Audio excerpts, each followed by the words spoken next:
Aperture priority!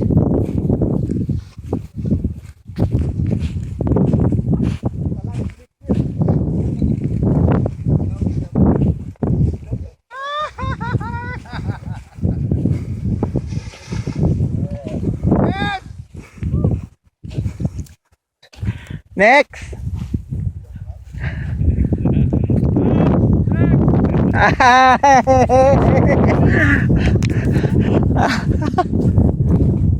Mamaya, pag mag-land kayo dito, Kwan, di ba, pag land, takbo, di ba? Natin na turn into the wind, turn ka, tapos takbo kayo doon.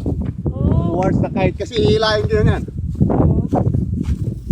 Pag sinabi, turn, run towards the kite, ganun ka na agad. Naintindihan Yung mo? iba kasi, hindi nakikinig. So pag landingan yan,